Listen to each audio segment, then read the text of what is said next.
रामकृष्ण हरी माऊली ज्ञानेश्वरी अध्याय दुसरा ओळी क्रमांक 124 ते 126चा अभ्यास आजच्या व्हिडिओमध्ये करण्यात आलेला आहे. तरी सर्वांनी शांत चित्ताने ऐकावे ही नम्र विनंती.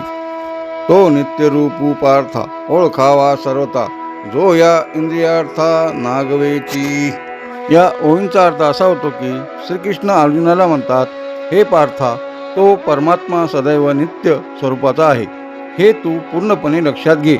त्याचे वैशिष्ट्य असे की तो इंद्रियांच्या विषयांना म्हणजे शब्द, स्पर्श, रूप, रस, गंध या विषयांना कधीही सापडत नाही. आपली इंद्रिये फक्त बाह्य जगाचा अनुभव घेऊ शकतात, पण जो या सर्वांचा आधार आहे तो इंद्रियांना नागवेची म्हणजे अगोचर आहे.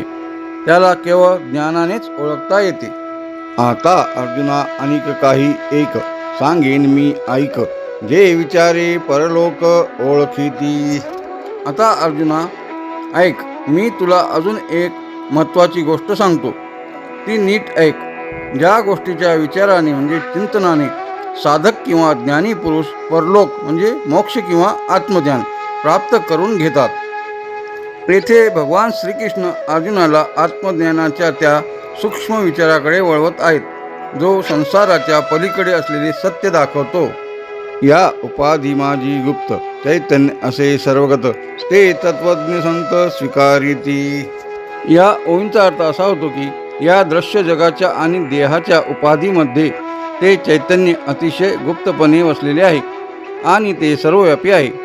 जे तत्वज्ञ संत आहेत तेच या गुप्त चैतन्याचा शोध घेऊ शकतात व त्याचा स्वीकार करतात. ज्याप्रमाणे दुधात तूप गुप्त असते किंवा लाकडात अग्नी सुप्त असतो, तसाच या नश्वर देहामध्ये तो परमात्मा व्यापलेला आहे.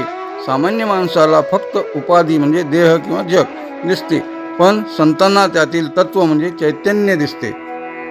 थोडक्यात सांगायचे तर या ओव्यामधून ज्ञानेश्वर महाराज असे सुचवतात की सत्य हे डोळ्यांना दिसणाऱ्या जगाच्या पलीकडचे लपलेले आहे. ते इंद्रियांच्या पलीकडचे आहे आणि केवळ शुद्ध विचाराने व संतांच्या मार्गदर्शनानेच ते चैतन्य अनुभवता येते.